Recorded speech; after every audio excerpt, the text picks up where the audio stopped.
We rolling?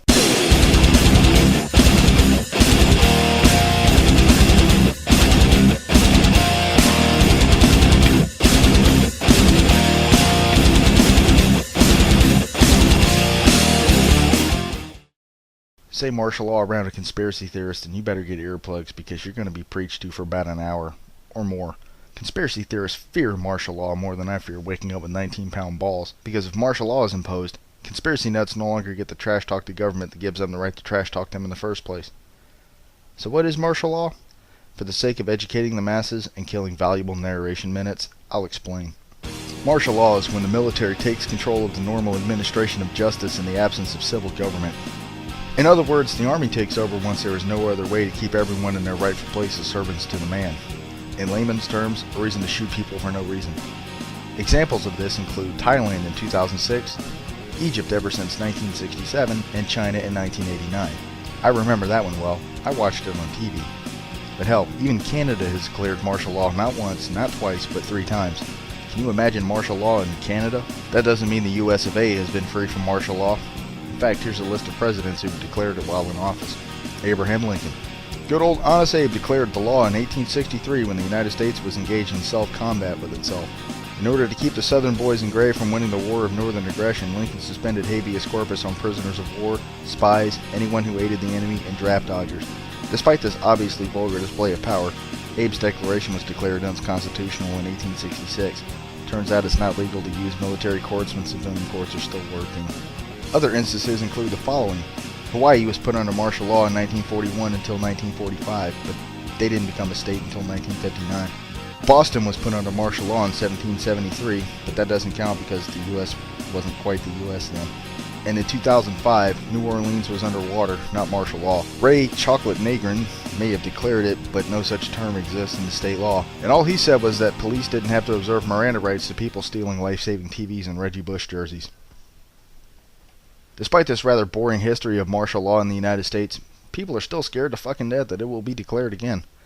The threat pops up around 2 to 3 times every year since 2005, back when Bush was in office. Here's a compressed history of the claims. In 2005, avian flu was all the rage. Bush was supposed to impose martial law to keep the spreading under control, but it never happened.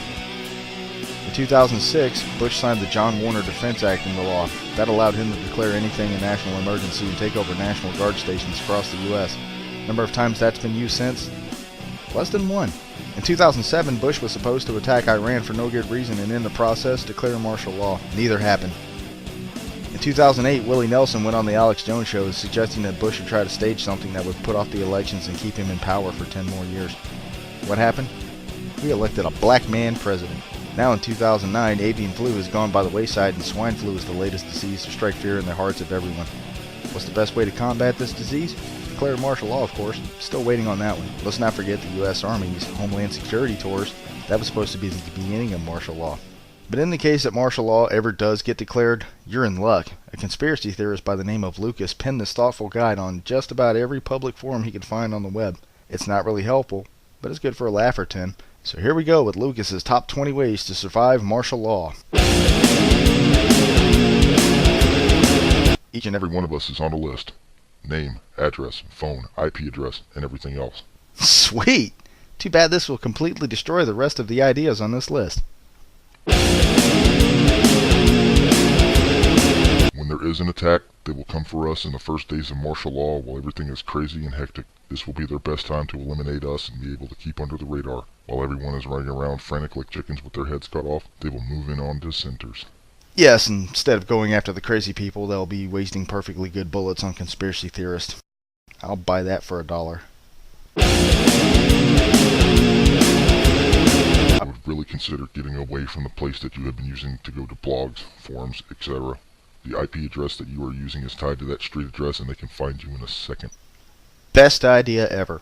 If they stop using the internet, I can finally go back to reading my email instead of being forced to delete loads of spam mail about the latest 9/11 smoking gun video. Do not go to family, friends, or people you have emailed on the subject. They will search all of those places. You're going to have to rely on perfect strangers for help. Get ready to use your charm and goodwill to find places to shack up until we can regroup at a later date. Oh man, guess he's shit out of luck on that one. Take with you means to start a fire. Dip matchsticks in wax to make waterproof matches. Or, buy a whole lot of these.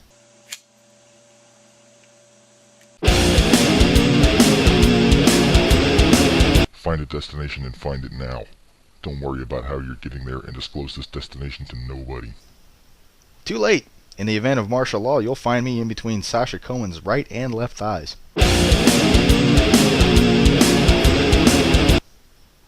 If you have not ever been fingerprinted before, then come up with a fake name. Practice it often and have an alternative birthday. Practice so you can say both like they are your real name and birth date. Have a story handy how you lost your ID in the rush of things. A solid story is imperative. But you're on a list, so what's going to happen when you give them a name that isn't on it?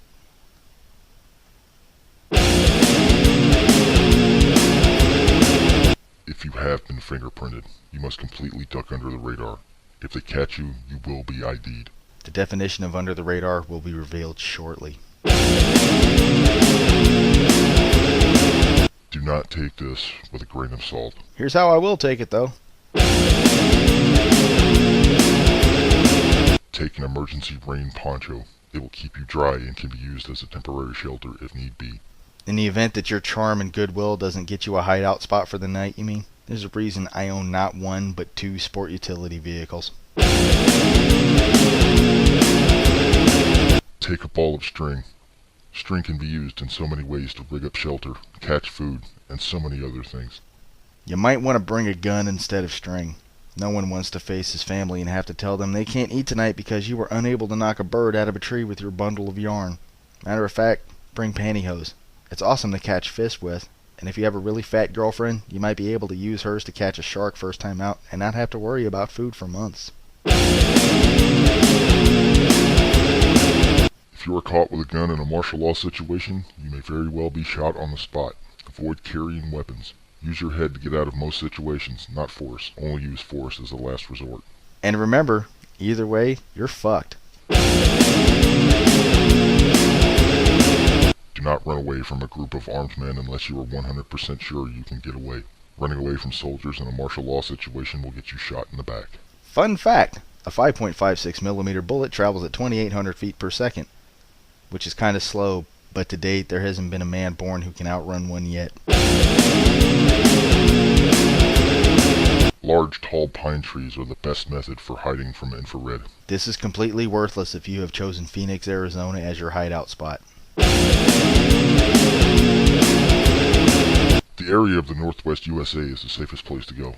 Oregon, Idaho, Washington, Montana is the most heavily wooded and hardest to track anyone. Be careful as there are mountain lions and black bears. When attacked by any animal, claw, scratch his eyes. A mountain lion will almost always go for your neck, where a bear will go for your belly. Let me get this straight. You'd rather opt against a rather quick death by gunshot in favor of being torn apart alive by a wild animal. That makes perfect sense. Just make sure you wear one of those plastic dog collars and low crawl everywhere you go. You should be fine. Go create an alternative email address ASAP. No word on how you're going to get a signal in the woods while you're hiding behind a tree under your poncho held up by string, fighting off a fucking bear and praying that the gunmen don't locate you.